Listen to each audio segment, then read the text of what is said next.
Bienvenue dans cette nouvelle édition de l'Africa Tonight. Voici les titres de l'actualité. En Algérie, le temps monte à l'approche des élections municipales et départementales. L'opposition accuse le gouvernement de vouloir faire main basse sur les assemblées locales en rejetant de façon arbitraire de nombreuses candidatures.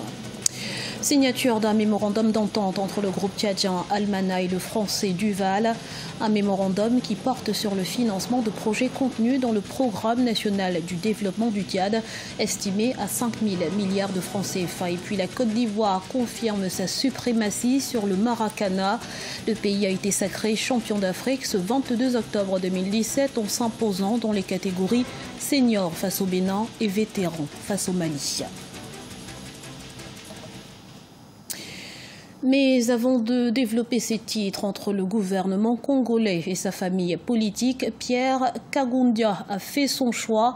Il a indiqué ce mardi qu'il ne démissionnera pas de son poste de ministre d'État en charge du budget, dénonçant des motivations, je cite, égoïstes. Une déclaration qui intervient au lendemain de l'annonce de son parti, l'Union pour la nation congolaise, de se retirer du gouvernement. Dans moins d'un mois, le 23 novembre 2017, les électeurs algériens seront convoqués aux urnes pour des élections locales et départementales. Mais déjà, le processus connaît quelques couacs. Plusieurs partis d'opposition dénoncent le rejet jugé arbitraire de plusieurs candidats. On fait le point tout de suite avec Sharon Camara. À un mois des élections municipales et départementales prévues pour le 23 novembre 2017 en Algérie, les principaux partis d'opposition, dont le Rassemblement pour la culture et la démocratie, le Mouvement de la société pour la paix ou encore le Front des forces socialistes, dénoncent le rejet par la préfecture de candidats de leur liste. L'opposition dénonce surtout le caractère arbitraire de ces rejets qui, selon eux, ne serviraient qu'à favoriser le parti au pouvoir lors de ces élections à venir. En premier lieu, les préfectures chargées de réceptionner les dossiers sont allés au-delà des dispositions du code électoral qui interdit d'être candidat en cas de condamnation définitive ayant entraîné une privation de liberté. Une soixantaine de candidats de l'alliance islamiste El Bina et Nada FJD ont ainsi été recalés, certains pour des amendes impayées, d'autres pour menaces sur la sécurité, alors qu'ils ne font l'objet ni de poursuites ni de condamnation et avaient tous pu se présenter en mai aux législatives. Pour les partis d'opposition, ces candidatures écartées seront difficiles à remplacer puisque la plupart des partis ont eu des difficultés à trouver des candidats volontaires et donc à boucler certaines listes. Notons que les préfectures ont décidé également d'appliquer pour la première fois dans des scrutins locaux une disposition de la loi électorale de 2016 qui impose aux listes ayant obtenu moins de 4% des voix aux précédentes élections de recueillir le parrainage de 50 électeurs par siège à pourvoir. On ne peut pas établir une immixtion directe du gouvernement dans la question électorale. Mais il faut rappeler que le préfet est quand même le représentant du pouvoir central et qu'il agit directement sous les ordres du ministère de l'Intérieur. Parce que le contrôle des collectivités est aussi un enjeu pour tous ces gouvernements. Dans une telle configuration, il faut s'assurer que les règles du code électoral sont réellement appliquées. Le FLN, le parti au pouvoir du président Abdelaziz Bouteflika, et son allié, le Rassemblement national démocratique du Premier ministre Ahmed Ouyaya, n'ont pas encore répondu à ces attaques. Ils ont cependant déjà annoncé leur participation dans l'ensemble des 1541 communes et 48 départements du pays. Autre scrutin, autre enjeu. Au Kenya, les cargos des bulletins de vote commencent à arriver il y a 2 jours de l'élection présidentielle. Une élection sous haute tension. Le parquet a ordonné ce lundi l'interpellation de plusieurs personnes accusées d'incitation à la violence. Pouvoir et opposition, eux, campent sur leur position. Explication avec Aïsset Obesland. Au Kenya, les bulletins de vote commencent à arriver dans le pays. Les palettes de bulletins seront distribuées dans 40 883 bureaux de vote à travers le pays. Malgré les nombreux doutes émis par la coalition de l'opposition, la commission électorale kenyane, l'IEBC, assure être prêt d'un point de vue technique et logistique pour le scrutin du 26 octobre 2017. Je suis sûre que les organes de sûreté de l'État vont assurer la sécurité, protéger les bulletins, le matériel de vote, l'équipe de l'IEBC ainsi que toutes les personnes qui viendront voter, car notre mission est d'ouvrir les lieux de vote le 26 octobre et de nous assurer que nous faisons bien notre devoir afin que cette élection ait lieu. prévu. Une réelle incertitude plane donc sur la tenue de ce scrutin. Le 10 octobre, le leader de l'opposition, Raila Odinga, a exprimé son intention de boycotter ce rendez-vous électoral et de ne pas participer à l'élection présidentielle. Il dénonce la rapidité du choix de la nouvelle date. Il prône ainsi un report de l'élection au-delà de la date limite du 31 octobre, comme prévu par la Constitution. Le président de l'IEBC devrait annuler cette élection et en refaire une autre dans 90 jours. À la suite de cette élection, le perdant pourra la juger libre et juste car toutes les conditions auront été réunies.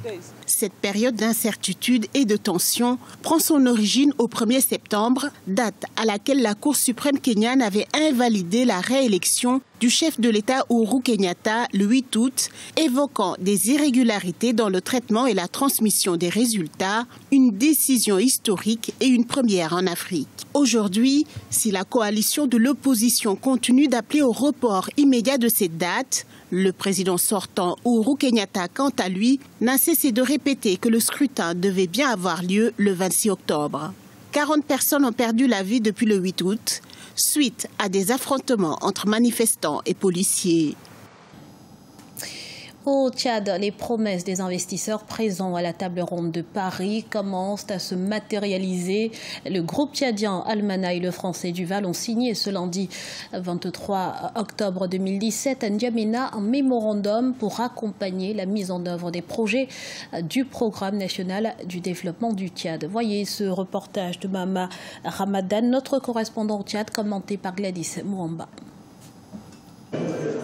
La table ronde des investisseurs organisée à Paris en septembre dernier par les autorités tchadiennes commence à porter ses fruits. Le groupe Almana du Tchad et le groupe français Duval ont signé ce lundi 23 octobre 2017 à N'Djamena un mémorandum d'entente pour financer des projets du Programme national du développement initié par le gouvernement. Selon ces investisseurs, la matérialisation du partenariat entre les deux opérateurs économiques entre dans le cadre de la politique de diversification de l'économie du pays. Les réformes profondes opérées par les autorités du Tchad dans le cadre de la mise en œuvre de la vision 2030, le Tchad que nous voulons, offrent au secteur privé des grandes opportunités d'investissement au Tchad. Le mémorandum d'entente entre le groupe Almana et le groupe Duval est la matérialisation d'un partenariat privé pour participer à la mise en œuvre du plan national de développement initié par les autorités tchadiennes. Selon le gouvernement tchadien, l'implication du secteur privé dans la diversification de l'économie devient de plus en plus bénéfique pour le développement du pays. Les investissements privés contribuent à la construction d'infrastructures économiques et sociales nécessaires à l'épanouissement des populations. L'appel du secteur privé pour accompagner les efforts du gouvernement en matière de développement du Tchad a eu un long écho national et international au profit de la nation tchadienne. Il se manifeste aujourd'hui devant vous par cette union de deux grands acteurs présents à Paris et qui se retrouvent ici à N'Djamena. Je voudrais citer le groupe Almana du Tchad et le groupe Duval de France pour prendre le relais de l'État dans la construction de notre pays à travers des investissements privés jadis assurés par l'État. Rappelons que le groupe Almana du Tchad et le groupe français Duval ont envisagé par ce mémorandum de financer conjointement un complexe commercial et résidentiel à N'Djamena et la construction de plusieurs infrastructures agricoles et hydrauliques à travers le pays. Dans le reste de l'actualité, la mise en place de la monnaie unique de la CEDEAO accuse du retard mais reste au cœur des priorités.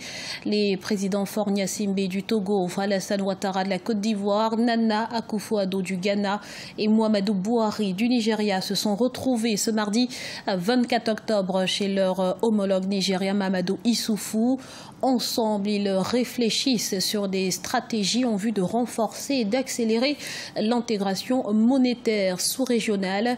Engagée depuis 17 ans, elle doit aboutir à la création d'une monnaie unique, mais le processus connaît quelques obstacles. Du sport à présent et de 4 pour la Côte d'Ivoire. Le pays a été pour la 4e fois de son histoire sacré champion d'Afrique de Maracana. C'était ce 22 octobre 2017 au terme d'un match sans véritable suspense. Face au Bénin, score final 3-0. Les temps forts dans ce reportage de Mokhtar Bari, notre correspondant au Mali, commenté par Marcel Farba-Marouna. Le Maracana était en fête à Bamako, au Mali, du 18 au 22 octobre 2017. Les Maracaniers de plusieurs pays africains et du Canada se sont disputés la 6e édition de la Coupe d'Afrique de Maracana, Maracan 2017. Cette compétition regroupait 2 catégories, à savoir les vétérans et les seniors. En première rencontre, les seniors ivoiriens étaient opposés à leurs homologues du Bénin. Les Ivoiriens se sont imposés par le score de 3-0. Championne en titre en 2016 à Ouagadougou, la Côte d'Ivoire remporte ainsi son 4e trophée. Chaque année a sa difficulté, a son avantage. Je voulais dire que Bamako est un cran au-dessus de Ouaga. Parce qu'il y a eu de très belles équipes, toutes les équipes se sont renforcées. Je dirais que l'expérience a manqué à mes joueurs parce que j'ai l'impression qu'ils se sont mis un peu plus de pression sous cette finale et on a déjoué totalement, on n'a pas pu faire notre jeu. C'est ce qui a fait que nous avons lamentablement perdu. Dans la catégorie des vétérans, c'est encore la Côte d'Ivoire, détentrice du trophée, qui s'est opposée au pays organisateur, le Mali. Ce sont les tirs au but qui donneront la victoire à la Côte d'Ivoire sur un score de 3-1. Nous avons joué contre le pays organisateur. Ça a été un très beau match. Et je suis fier parce que ce qui gagne, c'est la FIMA qui gagne dans tout ce qu'on fait. C'est pour promouvoir cette discipline. Mais nous sommes très heureux d'avoir rapporté 2 fois ce trophée. Oui, dorénavant, il faut compter avec l'exemple. Pourquoi? Parce que même les seniors qui ont été éliminés hier, ils n'ont pas démérité. Seulement, bon, il y a eu des fautes un peu tactiques du niveau de l'encadrement, mais qui sont à pallier. Dorénavant, il faut compter avec le Mali parce que nous sommes à notre 3e participation. Première participation, on n'a pas été bien classé. Au Burkina, lors de la 2e participation, on a été 3e dans la catégorie des vétérans. Et cette fois-ci, au Mali aussi, on est en finale.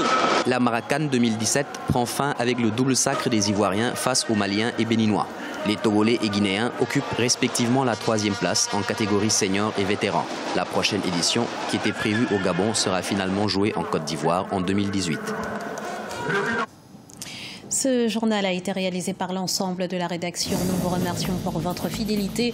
Retrouvez dans un instant une nouvelle édition de l'information sur Africa 24.